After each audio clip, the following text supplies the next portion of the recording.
السلام عليكم ورحمة الله وبركاته.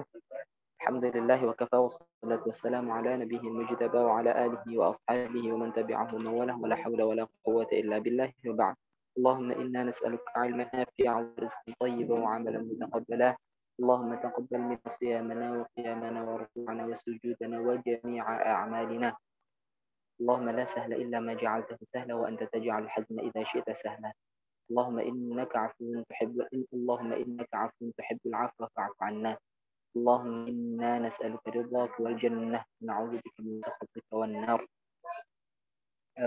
Alhamdulillah malam hari ini kita bisa ngaji bersama, berkumpul bersama untuk mencari ridhonya Allah, ikhlas karena Allah. Mudah-mudahan kita diberikan oleh Allah sehat, dan mudah-mudahan diberikan oleh Allah tetap dalam agamanya Allah sampai kita meninggal nanti. Kita doakan juga untuk teman-teman kita, beberapa ada yang terkena COVID, mudah-mudahan tetap diberikan sehat, mudah-mudahan diberikan oleh Allah sabar, mudah-mudahan diberikan oleh Allah ketenangan, dan segera bisa melalui sakitnya dengan tidak ada kendala yang berarti mudah-mudahan. Salawat serta salam mudah-mudahan kita tercurahkan kepada guru kita Nabi Muhammad sallallahu alaihi wasallam. Kita mulai dengan bacaan Fatihah dengan harapan kita diberikan kesehatan, yang sakit diberikan oleh Allah kesembuhan. A'udzubillahi minasyaitonir rajim. Bismillahirrahmanirrahim. Alhamdulillahi rabbil alamin arrahmanir rahim maliki yaumiddin. Iyyaka na'budu wa iyyaka nasta'in. Shiratal mustaqim. Shiratal ladzina an'amta 'alaihim ghairil maghdubi 'alaihim waladdallin. Amin. Ya, kita lanjutkan pembahasan hadis kita, hadis Arba'in Nawawi, yaitu hadis 42 hadis yang dikumpulkan oleh Imam An-Nawawi, seorang imam yang luar biasa, yang imam yang barakah, yang diberikan oleh Allah barakah usia, diberikan oleh Allah waktu, yang diberikan oleh Allah barakahnya waktu, sehingga beliau bisa memberikan banyak hal kepada umat, dan mudah-mudahan kita pun meskipun tidak bisa seperti beliau, paling enggak kita bisa memberikan beberapa hal lah untuk umat, untuk orang-orang di sekitar kita. Kita mulai dengan bacaan Fatihah. Bismillahirrahmanirrahim. Alhamdulillahirabbil alamin arrahmanir rahim maliki yaumiddin. Iyyaka na'budu wa iyyaka nasta'in. Shiratal mustaqim shiratal ladzina an'amta 'alaihim ghairil maghdubi 'alaihim waladdallin. Untuk teman-teman kita juga yang sedang sakit, kita doakan juga mudah-mudahan segera diberikan oleh Allah sehat. A'udzubillahi minasyaitonir rajim. Bismillahirrahmanirrahim. Alhamdulillahirabbil alamin arrahmanir rahim maliki yaumiddin. Iyyaka na'budu wa iyyaka nasta'in. Ihdinas siratal mustaqim siratal ladzina an'amta 'alaihim ghairil maghdubi 'alaihim waladdallin. Amin. Ya, kita masuk kepada al-hadisul hadi asyar. Al-hadisul hadi asyar. Hadis ke-11. Al-hadi asyar. Al-hadi asyar itu berarti 11 ya. Kalau itu wahid satu, tapi kalau ke-11 itu al-hadi, maksudnya kalau 11 itu ahad asyar, tapi kalau ke-11 itu al-hadi asyar. Al-hadi asyar. An Abi Muhammad Al-Hasan ibn Ali ibn Abi Thalib, dari Abi Muhammad, ini kunyah seperti biasa. Siapa namanya? Maksudnya beliau itu siapa yang meriwayatkan hadis ini? Al-Hasan. Hasan siapa? Hasan kan banyak. Bin Ali, putranya sahabat Ali, menantunya Rasulullah. Berarti Hasan ini adalah Hasan cucunya Rasulullah. Bin Abi Thalib, sibti. Sibti itu cucu. Sibti Rasulullah sallallahu alaihi wasallam wa rayhanatihi. Dan kesayangannya Rasulullah. Warayhanatihi, dan kesayangannya Rasulullah. Yang mana beliau ini disebut oleh Rasulullah syababu ahli al-jannah. Itu pemudanya ahli surga. Radhiyallahu ta'ala anhuma. Mudah-mudahan Allah meridhai keduanya. Keduanya siapa? Berarti Al-Hasan. Hasan cucunya Rasulullah, sama Ali, menantunya baginda Rasulullah sallallahu alaihi wasallam. Qala, berkata. Siapa yang berkata? Hasan. Hafiztu, saya hafal. Hafiztu, saya hafal. Aslinya hafidhah. Kalau memuji hafal, tahu ya? Hafidhah aslinya, kemudian kalau saya berarti hafiztu. min Rasulillah, dari Rasulullah sallallahu alaihi wa alihi wasallam. Da', tinggalkan. Ma yaribuka, ma sesuatu. Da', tinggalkan. Yaribuka, ma dulu, ma sesuatu. Yaribuka, yang membuat engkau ragu. Apa saja yang membuat ragu, apapun yang membuat kita ragu, jangan dilakukan, jangan ragu, kayak gitu. Ila ma la yaribuka, tinggalkan. Tadi katanya tinggalkan sesuatu yang membuatmu ragu. Menuju apa? Menuju ila ma la yaribuka, terhadap sesuatu yang tidak membuat engkau ragu. Ila ma la yaribuka, kepada sesuatu yang tidak membuatmu ragu. Mu itu berarti ka di belakang. Kalau ini berarti terjemah bebas sebenarnya. Kalau di perkata berarti ila itu artinya kepada, ma sesuatu, la itu tidak, yaribu membuat ragu, ka kamu. Ka kamu. Ma sesuatu, la tidak, yaribuka yang tidak gitu maksudnya, yang tidak membuatmu ragu. Ragu, meragukan ka pada kamu. Hadis ini berarti terjemah bebasnya, tinggalkan sesuatu yang membuatmu ragu menuju kepada sesuatu yang tidak membuat ragu. Nanti belakang di apa itu dijelaskan lebih lanjut. Rawa meriwayatkan terhadap hadis At-Tirmidzi, Imam At-Tirmidzi, Nasa'i dan Imam An-Nasa'i, waqala dan berkata At-Tirmidzi, Imam At-Tirmidzi, hadisun. Ini adalah hadisun, hadis hasanun, hasan, sahihun, sahih. Hadis hasan sahih. Oh ya, hadis hasan sahih itu yang seperti apa? Umat Islam itu yang kemarin pertama kali kita muqaddimah tentang hadis, bahwa umat Islam itu mempunyai sesuatu yang tidak dimiliki oleh umat-umat yang lain. Apakah itu? Yaitu model periwayatan. Jadi sertifikasinya gitu dengan menggunakan model periwayatan. Jadi Rasulullah bilang yang dibilangin siapa, itu terlacak semuanya. Dan Rasulullah itu menyampaikan kepada siapa saja, itu terlacak semuanya. Itu Rasulullah. Al-Quran, apalagi. Al-Quran itu malah lebih valid lagi. Al-Quran itu malah semuanya, oh ya gini. Jadi kalau tentang model, bukan model ya, apa itu, sebanyak apa orang-orang yang menyampaikan Al-Quran misalnya kayak gitu, kalau itu Rasulullah menyampaikan kepada sahabat yang lebih dari 10 atau lebih, kemudian generasi selanjutnya, berarti orang-orang 10 ini menyampaikan kepada generasi selanjutnya, kemudian generasi selanjutnya, itu 10 semuanya, itu istilahnya adalah mutawatir. Dan Al-Quran tidak diragukan, Al-Quran itu pasti mutawatir. Kalau hadis, jadi kalau dari sisi itunya, dari sisi seberapa banyak orang yang menyampaikan hadis itu kepada kita, itu nanti akan ada istilahnya dalam mustalahul hadis, itu ada istilahnya mutawatir juga. Mutawatir juga. Terus itu mutawatir berarti gimana? Mutawatir itu 10 atau ke atas gitu. Jadi kalau misalkan Rasulullah ngasih tahu ke sahabatnya itu yang mendengar hadis dari Rasulullah tadi, atau yang mendengar apa yang disampaikan Rasulullah itu 10 orang atau lebih, kemudian sahabat itu menyampaikan ke generasi selanjutnya,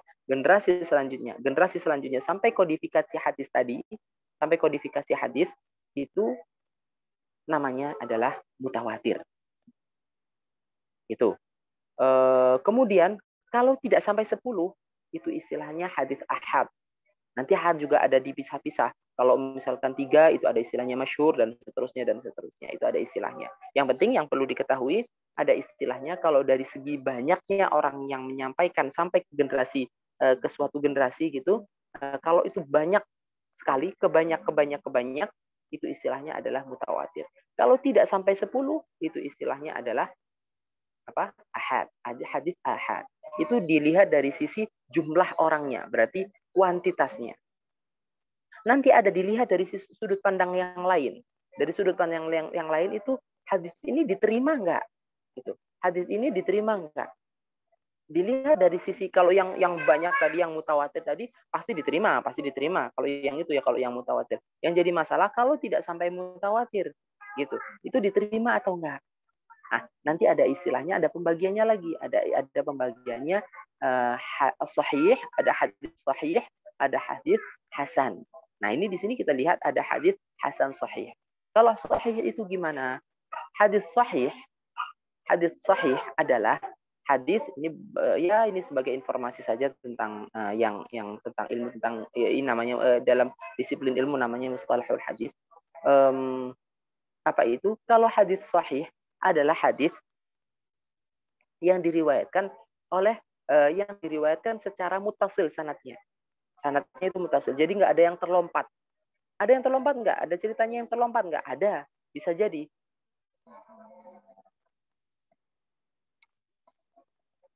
Misalnya ada seorang tiba-tiba meriwayatkan langsung kepada sahabat, padahal kan generasinya orang yang bilang ini kan tidak langsung ketemu sahabat. Nah, itu kan berarti namanya terlompat, itu namanya. Atau ada generasi tabi'in, kok tiba-tiba langsung bilang qala Rasulullah. Padahal kan harusnya tabi'in itu harusnya ketemu sahabat dulu, bukan langsung ketemu Rasulullah. Nah, itu namanya lompat. Nah, apa itu syaratnya kalau itu hadits sahih adalah sanadnya tersambung, jelas siapa saja orangnya. Terus kemudian bukan hanya itu nanti kualifikasinya. Kualifikasi hadis sahih adalah orangnya yang meriwayatkan itu orangnya adil. Adil itu apa? Adil itu orangnya nggak fasik. Nggak fasik itu gimana maksudnya? Nggak fasik itu misalnya ada orang itu orangnya periwayat hadis, tapi orangnya nggak sholat misalnya. Nah, itu namanya fasik, itu kayak gitu. Terus kemudian atau orangnya pernah mencuri misalnya. Nah, itu berarti tidak termasuk kualifikasi adil. Tidak termasuk kualifikasi adil. Jangankan seperti itu. Para ulama-ulama dahulu itu punya klasifikasi adil itu lebih berat lagi. Lebih ketat lagi. Misalnya, ada orang meriwayatkan hadis, tapi orang itu diketahui bahwa dia itu pernah makan di pinggir jalan. Nah, kalau kita itu masuk ke kategori para ulama, kita kayaknya nggak masuk semuanya. Kenapa? Karena diantaranya adalah tidak boleh melakukan sesuatu yang menghilangkan muruahnya. Dan diantara yang menghilangkan muruah adalah misalnya dicontohkan adalah makan di pinggir jalan. Jadi kalau kita kan udah nggak masuk udah kualifikasi ini. Kan kita makan di pinggir-pinggir jalan ya. Bisa jadi kita makan bahkan kita makan gorengan di pinggir jalan, apalagi makannya sambil berdiri, itu udah nggak masuk adil sama sekali. Nah, itu tadi syaratnya hadisnya itu menjadi hadis sahih adalah yang meriwayatkan hadis itu tadi satu apa? Muttasil sanadnya nyambung, nggak ada yang terputus, nggak ada yang kelompat, nggak ada yang hilang. Satu. Kedua, adil, orangnya adil. Kemudian yang selanjutnya adalah bobit, orangnya bobit. Bobit itu misalnya orangnya hafal terhadap hadisnya, atau misalkan seandainya nggak hafal pun, kalau misalkan suruh menyebutkan ini catatan saya, catatannya jelas, itu namanya bobit. Terus kemudian selanjutnya adalah min ghairi syudzuz. Min ghairi syudzuz itu tidak berselisih dengan orang yang thiqah yang lain. Jadi misalnya nih, ada perawi, ini orangnya terpercaya, ini juga orangnya terpercaya, tapi orang ini berbeda hadisnya dengan ini. Nah, ini menyelisihi berarti orang yang misalnya ini lebih thiqah, lebih terpercaya. Ini orang ini menyelisih ini, walaupun sama-sama thiqah, sama-sama terpercaya, tapi orang ini berbeda dan hadisnya itu menyelisih hadis yang satunya lagi. Itu namanya berarti itu hadis yang syadz. Berarti syaratnya untuk menjadi hadis sahih adalah satu, mutasil sanadnya, kedua, orang yang meriwayatkan adalah adil, kemudian orangnya bobit, terus kemudian ada tidak syadz, itu istilahnya syadz, dan yang terakhir adalah tidak tidak mu'allal, tidak ada illah yang lain itu illah, ada istilahnya pokoknya ada sesuatu yang samar yang kita sebagai orang awam itu ada penyakitnya lah. Hadis ini walaupun kriterianya jelas, tapi ini ada masalah nih hadis ini, masalah detail-detail lah. Intinya ada hal-hal rumit yang akan dibahas oleh ulama, ini tidak sesuai dengan klasifikasi hadis yang sahih. Nanti di bawahnya sahih itu ada namanya hadis hasan. Hadis hasan itu diterima nggak? Bisa diterima, ya diterima. Hadis hasan itu Sama syaratnya tadi, muttasil sanad, adl, terus kemudian apa tadi, bobit orangnya, terus kemudian tidak syadz, tidak ada illah di sana di hadis tersebut. Nah, yang ketiga ini tadi yang apa, yang bobit ini, kalau yang hadis hasan itu kebobitannya di bawah orang kualifikasi hadis hasan. Hadis sahih, maaf. Hadis hasan ini kebobitannya, jadi misalnya hafalannya itu kalau hadis hasan itu di bawah tingkatan dari hadis sahih tadi. Nah, itu namanya hadis hasan. Gitu ya. Tadi kan kita sedang melatih hadis hasan gitu kan. Hadis hasan sahih. Nah, kalau hadis hasan sahih gimana? Kok digabung? Hadis hasan sahih gimana? Kalau digabung semacam ini bisa jadi itu hasan dari satu sisi, dari satu periwayatan, dari satu periwayatan lain itu hadisnya sahih. Seperti itu. Nah ya, sedikit tentang apa itu informasi tentang hadis, apa itu hadis hasan, apa itu hadis sahih. Kemudian itu kalau dilihat dari diterima nggak hadis itu. Nah gitu. Kalau hadis sahih diterima pasti. Hadis hasan juga diterima. Nanti di bawahnya ada hadis dhaif. Yang kemarin kita bahas agak panjang bagaimana hadis itu diterima atau enggak. Diterima menurut jumhur ulama, diterima tapi melalui beberapa persyaratan. Di antaranya tidak berhubungan dengan halal haram dan seterusnya. Kita balik kepada pembahasan hadis tadi. Kan tadi ceritanya Rasulullah itu bilang da'ma yaribuka, tinggalkan sesuatu yang membuat engkau ragu. Apa itu? Apapun itu. Jadi kalau kemarin kita bahas tentang syubhat ya, kalau misalkan kita menemukan sesuatu yang kita ragu nih, ini halal atau haram, ini halal, itu haram. Tinggalkan sesuatu yang meragukan kamu, nggak usah dikerjain. Gitu. Ini muamalah ini misalnya, jual beli yang semacam ini halal atau haram ya. Kok saya ragu ya? Kok saya nggak enak ya? Kayak gitu misalkan. Ya udah tinggalin aja. Itu yang dimaksud da'ma yaribuka ila ma la yaribuka, kepada sesuatu yang tidak membuatmu ragu. Ini termasuk masuk ke kaidah besar dalam kaidah apa itu, dalam kaidah qawaid fiqhiyah. Ini termasuk kaidah besar, di antaranya misalnya contohnya gini. Saya sholat ini 3 atau 4 ya. 3 atau 4 ya. Nah, yang yakin mana? Yang pasti mana? Yang pasti 3. Yang 4 ragu-ragu. Maka milih mana? 3 atau 4? Ya 3. Kenapa? Karena 3 itu sesuatu yang yakin, yang 4 adalah sesuatu yang meragukan. Nah, berarti kita lakukan sesuatu yang tidak meragukan, kita tinggalkan sesuatu yang meragukan menuju sesuatu yang tidak meragukan. Tadi saya jam 12 itu, atau misalnya tadi saya maghrib itu yakin suci.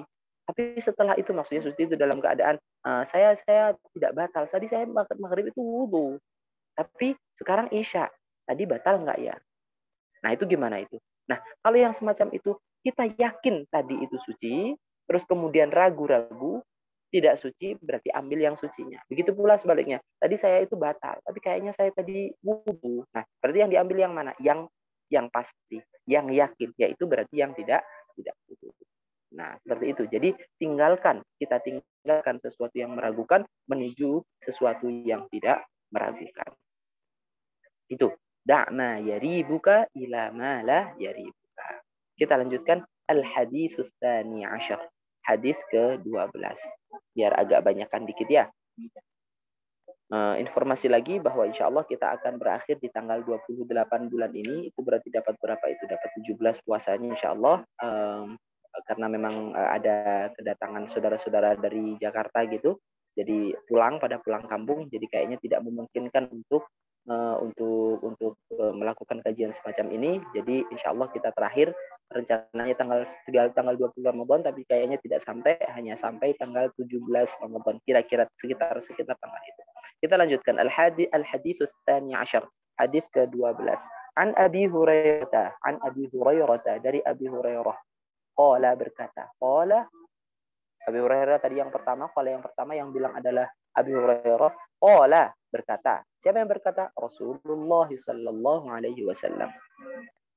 Wah, ini hadis yang luar biasa juga ini. Min husni islamil mar'i. Min husni islamil mar'i, termasuk kesempurnaan Islamnya seseorang. husn itu kebaikan gitu, termasuk suatu kebaikan Islam atau kesempurnaan gitu, yang lebih tepat, yang lebih detail itu termasuk kesempurnaan Islamnya seseorang. Min husni islamil mar'i, termasuk kesempurnaan imannya seseorang. Apakah itu? Tarkuhu, meninggalkannya orang tersebut, sesuatu, la ya'nihi, yang tidak penting buat dia. Sesuatu, la ya'nihi, tidak penting buat dia. Tidak ada urusannya dengan dia. Urusan apa? Urusan dunia dan akhirat. Bukan hanya urusan akhirat saja, urusan dunia dan di akhirat. Saya ulang, min husni islamil mar'i, termasuk kesempurnaan Islamnya seseorang adalah tarkuhu, meninggalkannya orang tersebut, ma la ya'nihi, terhadap sesuatu yang tidak menjadi urusan dia. Yang tidak menjadi urusan dia. Urusan apa? Urusan dunia. Ini penjelasan lanjutan. Kalau di sini kan nggak ada, hanya yang tidak menjadi urusanmu gitu kan ya. Itu ini penjelasan tambahannya adalah sesuatu apakah itu? Sesuatu urusan dunia ataupun urusan akhiratnya dia. Jadi misalnya kalau itu bisa jadi mubah, tapi kalau kita sering-sering akhirnya nggak baik, ya tidak sempurna keislamannya kayak gitu.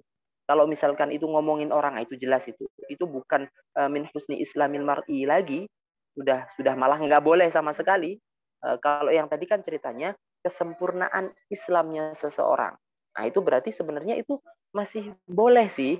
Tapi kalau kepingin menjadi orang yang kepingin naik tingkat lagi, dari orang-orang yang biasa saja menjadi orang yang lebih disayangi oleh Allah lagi, itu tinggalkan sesuatu yang memang tidak menjadi urusannya dia. Kalau itu berurusan dengan misalnya ngomongin orang, menghibah orang, itu udah dosa, itu bukan kesempurnaan Islam, itu udah nggak boleh lagi. Kalau yang seperti itu masih ingat ya apa itu ghibah misalnya? Ghibah itu menyebutkan sesuatu dari orang lain yang seandainya orang lain itu mendengar, maka dia nggak seneng, dia nggak suka dengan yang kita omongin. Kalau yang seperti itu jelas itu malah nggak boleh. Kalau misalkan yang semacam ini gimana? Misalnya kita nongkrong terlalu lama misalnya. Nah, nongkrong itu boleh sebenarnya. Sebenarnya boleh. Kecuali kalau nongkrongnya akhirnya ngomongin orang sekampung. Nah, itu baru nggak boleh. Kalau hanya sekedar nongkrong, ngobrol, nah itu ya nggak apa-apa itu sebenarnya. Tapi kalau lama-lama banget gimana? Sebenarnya nggak apa-apa juga. Asal tidak melakukan sesuatu yang sesuatu yang haram. Seperti ngomongin orang lain, seperti apapun itu yang dilarang sama Allah. Tapi kalau kelamaan, terlalu lama gitu, kalau terlalu lama nggak jelas ngobrolnya, ngalor ngidul nggak jelas. Nah, kalau kita kepingin husn Islam menjadi kesempurnaan Islam kita agar lebih baik lagi, maka nggak usah dilakukan yang semacam itu. Ya kalau sekedar sesekali ya nggak apa-apa. Apalagi kalau itu urusannya dengan tetangga, kita kepengen kumpulnya kita, nongkrongnya kita adalah bertujuan untuk silaturahim. Apa itu sebenarnya istilah silaturahim itu, rahim itu sebenarnya harus saudara ya. Sebenarnya istilah silaturahim itu harus yang ada kekerabatan gitu. Tapi kalau sudah tetangga itu sebenarnya istilahnya ukhuwah saja, untuk menjalin ukhuwah kayak gitu. Sebenarnya ya itu istilah-istilah yang apa-apa juga sih, nggak dosa juga. Tapi istilah yang tepat itu bukan silaturahim. Jadi kita bertetangga itu istilahnya bukan silaturahim. Kalau silaturahim itu pasti ada hubungan darah. Misalkan kita bertetangga, nah itu baik, nggak apa-apa, karena tujuannya adalah menjalin keakraban dan seterusnya.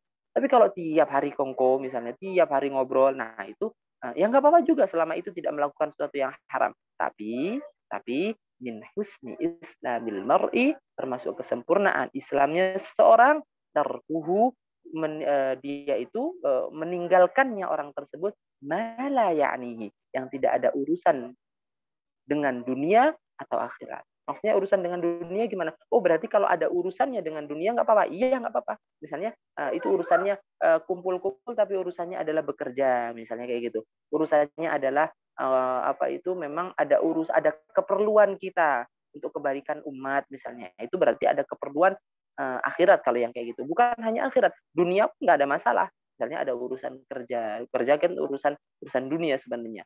Kalau diarahkan kepada ibadah ya bisa-bisa juga sebenarnya. Gitu ya. Haditsun hasan. Masih ingat apa itu hadits hasan? Haditsun hasan. Hadits hasan rawa yang diriwayatkan terhadap hadis tadi at-Tirmidzi, Imam at-Tirmidzi wa ghairuhu, dan selain Imam Tirmidzi hakada, begini juga dengan pola periwayatan semacam ini dengan teks hadis seperti ini. Kita lanjutkan dikit lagi satu hadis lagi. Al-haditsus tsalits asyar. Al-haditsus tsalits asyar. Hadis ke-13. An Abi Hamzah, dan dari Abi Hamzah. Siapa Abi Hamzah itu? Anas bin Malik. Anas bin Malik. Ini yang bantu-bantu Rasulullah. Beliau dari kecil itu memang sudah bersama Rasulullah. Menjadi budaknya Rasulullah. Tapi ini istimewanya Rasulullah.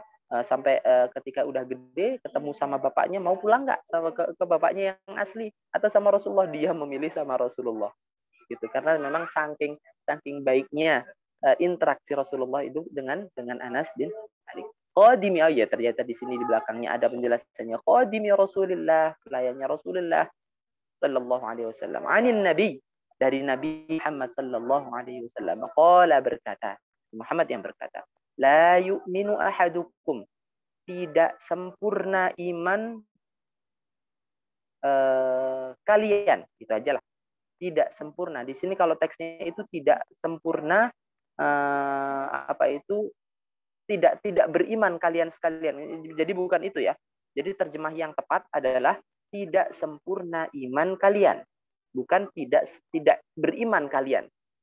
Kan walaupun teksnya itu la yu'minu, tidak beriman, tapi terjemah yang tepat adalah tidak sempurna keimanan kalian. Kenapa? Karena keimanan itu ya berarti kita percaya sama Allah, kita percaya sama Nabi Muhammad, itu kan iman. Tapi kalau yang ini tidak sempurna keimanan kalian. Hatta yuhibba, sehingga apa itu, mencintai, hingga mencintai. Ya, ahad itu tadi, setiap dari kalian, saya ulang lagi, la yu'minu, tidak sempurna keimanan ahadukum, setiap dari kalian, hatta yuhibba, sehingga mencintai, li akhihi, saudaranya, mencintai terhadap saudaranya, sesama muslim tentunya, ma yuhibbu, sebagaimana dia mencintai li nafsihi, terhadap dirinya sendiri. Wah, ini luar biasa ini. Kita diajarin sama Rasulullah untuk menjadi seorang yang tidak individualis. Jadi kita diminta sama Rasulullah, bahkan beliau menggunakan kata kunci keimanan. Nah, itu sudah luar biasa sekali. Itu berarti iman itu kan sesuatu yang memang tidak bisa ditawar-tawar ya. Nah, ini kata Rasulullah, tidak sempurna keimanan kalian semuanya sehingga kalian mencintai saudara kalian seperti halnya kalian mencintai dirinya sendiri. Jadi kalau ada saudara yang sedang sedang kesusahan, kok kita santai-santai saja, nah itu berarti iman kita agak ada masalah. Nah, yang contoh yang luar biasa sekali itu siapa? Contoh yang luar biasa sekali itu sahabat Abu Bakar. Sahabat Abu Bakar itu sahabat dekat, paling dekatnya Rasulullah. Rasulullah sakit, Abu Bakar ikutan sakit. Ya kalau ada saudara kita sakit, ya kita naudzubillah, kadang-kadang bahkan kita merasa rasakan nggak gitu juga ya harusnya ya, atau kita santai-santai saja. Nah, itu contoh yang luar biasa itu Abu Bakar radhiyallahu taala anhu. Itu beliau itu kalau Rasulullah sakit, beliau ikutan sakit, saking memang kayak satu jiwa gitu ya. Yaitu makanya itu sebutannya adalah as-siddiq, karena memang beliau itu yang benar, yang selalu orang kalau Rasulullah ngomong apa itu pasti orang pertama yang memang selalu membenarkan apa yang dikatakan oleh Rasulullah. Luar biasa sekali itu beliau itu. Karena itu ya kalau kita belum bisa seperti itu, ya paling enggak kita mencoba untuk menjadikan orang-orang di sekitar kita kita sayangi, kita peduli. Yang paling enak itu sebenarnya kalau contoh yang mudah itu mungkin kalau di kampung ya. Kalau di kampung itu kan kalau ada tetangganya apa, kita pasti ikut-ikutan bantu dan seterusnya. Kalau di Jakarta kan kadang-kadang tetangga 2 rumah aja kadang-kadang nggak kenal kan gitu ya. Tapi kadang-kadang kalau di kampung itu yang berat adalah ngomonginnya. Jadi satu kampung kenal, tapi kalau satu kampung gelasnya pecah aja, satu kampung tahu semuanya. Itu ibaratnya seperti itu. Nah itu juga nggak baik juga. Dikit-dikit ngomongin tetangga ya nggak baik juga. Kalau di kota terlalu individual. Jadi kalau misalkan kita hidup di Jakarta, kadang-kadang tetangga 2 rumah aja kadang-kadang nggak kenal atau tidak saling sapa dan seterusnya. Nah itu juga nggak baik. Rawahu al-Bukhari. Rawa meriwayatkanhu terhadap hadis. Hadis ini tadi hadis la yu'minu ahadukum hatta yuhibba li akhihi ma yuhibbu li nafsihi. Hadis ini diriwayatkan Anas bin Malik, qadimnya Rasulullah, pelayannya Rasulullah. Diriwayatkan oleh siapa? Itu kalau dari riwayat yang pusatnya itu sahabatnya. Kalau diriwayatkan hadis ini oleh Imam Al-Bukhari wa Muslim. Diriwayatkan oleh Imam Bukhari dan Imam Muslim. Mudah-mudahan Allah memberikan kita kebaikan-kebaikan terus, semangat terhadap mencari ilmu, semangat terhadap sesuatu yang memang diridhai oleh Allah. Sallallahu ala nabiyyina Muhammad wa ala alihi wa sahbihi wasallam. Subhanakallahumma wa bihamdika asyhadu an la ilaha illa anta astaghfiruka wa atubu ilaik. Assalamualaikum warahmatullahi wabarakatuh.